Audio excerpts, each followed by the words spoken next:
He's standing in the gate right now. He hasn't moved a muscle. They do have a tail on him. You know what that means. It means the starter has picked up his tail. Right now they're backing him up just a little bit just to make sure he's standing in good footing. But as you see, they have backed him out ever so slightly, put him back in and get him in a good position. But he has been good. Okay, the 136 Kentucky Derby, a mile and a quarter, a purse $2.1 million with the call. Here's Tom Durkin. Just a couple more to load here. And there is number 20, Sydney's Candy, who's going to have to beat 19 horses to his inside. He's got a bad post position out there, and post position number 20. He's also going to have to beat an off track this afternoon. Final horse to move into line for the 136th Run for the Roses. Field is standing in remarkably good order. Final horse is in, ready for the start. And they're off in the Kentucky Derby. American Lion SB. There goes Conveyance. He's looking for speed on the outside. Looking at Lucky. He had to step on the brakes in the early going. So it's Conveyance. Super Saver to his inside. Here comes a pumped up Sydney's Candy on the outside as they make their move headlong for that critical first turn. Conveyance leads. On the outside, Sydney's Candy is second. Lion of David is third. Mission Impossible fourth. Discreetly Mine up there close. Fifth on the outside. Super Saver, Calvin Borel, and they are glued to the rail. Moving into the turn, they're running in sixth. Noble's Promise is now seventh and moving through between horses. American Lion is eighth on the far outside into the clubhouse turn. And then it's Jackson Ben now running in ninth. The filly, Devil May Care, is 10th and in between horses. Patio Prado is now 11th toward the rail. Back Talk is now running in 12th position. Dean's Kitten is now 13th down toward the inside. On the far outside, Homeboy Chris is 14th. Dublin runs in 15th position. Awesome Act still well held from that pace up front. He's now running 17th on the outside. And down toward the rail, it's Stately Victor, a break of 3. Back to Looking at Lucky. He's about 20 lengths from the lead now with 5 furlongs to go. Then Icebox and Longshot Make Music for Me. The field down the backstretch run. A grueling half mile in the watery going here of 46 seconds flat. And Conveyance leads the field into the far turn. He leads it now by a length. Sydney's Candy is on the chase, running in second. Noble's Promise. Noble's Promise rallies now through toward the inside third. Super Saver is fourth. He's still down inside, but Super Saver's now starting to move. There's the filly Devil May Care, and she's making a bold run on the far outside, moving toward the leaders. Patio Prado is trying to thread his way through now. And doubling there on the far outside as the field turns for home. Noble's Promise has the lead. Super Saver down on that fence. Now he's in front. Super Saver, Calvin Borel, 1 furlong from the Derby here. Noble's Promise runs in second. Patio Prado is now third. Make Music for Me. Big Longshot now fourth on the outside. And they're coming down to the finish. And it is Super Saver. A late run from Icebox. But it's Super Saver and Calvin Borel. The unflappable Calvin Borel riding that rail to victory once again in the Kentucky Derby. Icebox and Patio Prado. Calvin Borel strikes again. He looked as if he had tears in his eyes when he came on the track on Super Saver and they played My Old Kentucky Home. He has such genuine emotion as we saw when he won on Street Sense and last year on Mind That Bird. He went back to the rail and he got it done again, this time on Super Saver, as the $100,000 green bet will be cashed. And Tom, I was watching this horse down the backstretch. Calvin had him exactly where he had Mind That Bird. He was a lot more forwardly placed, but in the garden spot, right on top of the rail, the exact same as he was before. What did Todd Fletcher say to me? He said, when he rides at Churchill Downs, Calvin Borel is a superstar, and Calvin has just given Todd Fletcher his first Derby victory. There he is.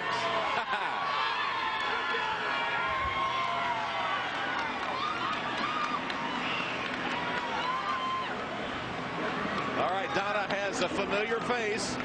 Calvin Borel. Calvin, no jockey in the history of horse racing has ever won 3 of 4 derbies consecutively. What is your secret?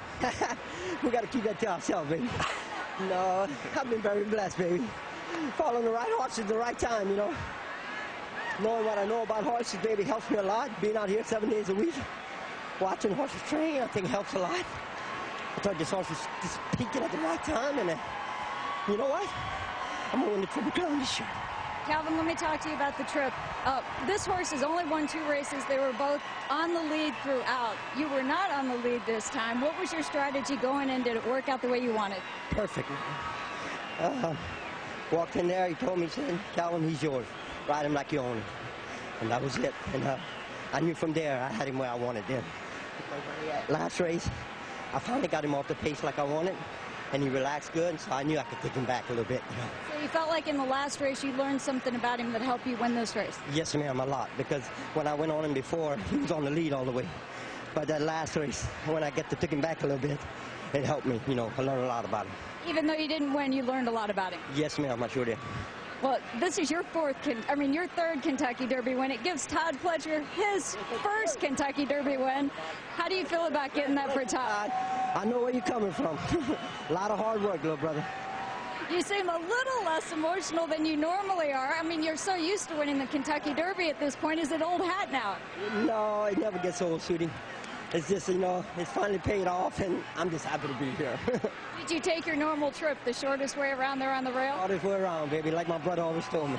Were you on the rail throughout? Throughout. I went around one, sweetie. Around one horse? Yeah, turn for home. Well done, Calvin, as always. You definitely have it figured out. Let's go to Bob Newmeyer. Well, he's finally broken through, and Todd Pletcher, is this as much joy or relief for you right now? It's joy, you know. I mean, everyone kept saying we had one with our name written on it. I didn't take anything for granted, but it feels awfully good. You mentioned Borel again. How can this guy do it? Like I said earlier in the week, he's a great rider everywhere, but he's 5 lengths better at Churchill. He just, you know, he just knows his track so well. It's a huge edge to have him. With all the talk about, you know, losing and 0 for 24, did it really gnaw at you as the weeks went on, Todd? Not as much as everyone else, you know, made a big deal out of it. I mean, thought we've done a good job, and, you know, our record starts to look a little better today. What does it say about the sport where Escondrea was your #1 horse? Everybody in the world thought he was the favorite, and yet you win the Derby, not with Escondrea, but with Super Saver. Well, I mean, we're just fortunate, you know, that we had some really nice 3-year-olds, and, you know, even some of the other ones that didn't win today are nice horses. But, you know, we'll always think what if with the other horse, but, you know, we love this. Congratulations, Todd. That's Todd Pletcher, Super Saver. He's finally broken through.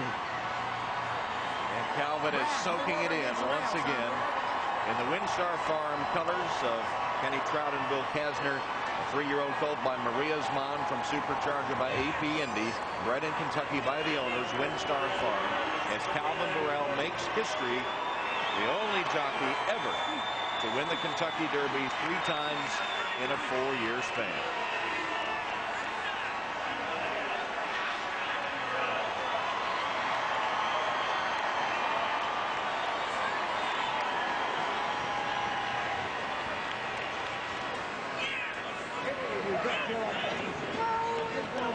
Way to go, Todd. Way to go.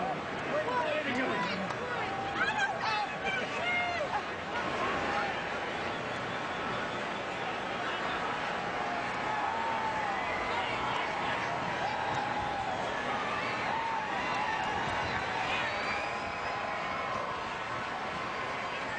Well, looking at Lucky, had a horrible trip, right, Gary? Yes, he did. From the first stride, we saw that where that rail comes out as they leave the starting gate. And look how Garrett Gomez gets pressed into the fence. He actually broke very well, but he squeezed back right here.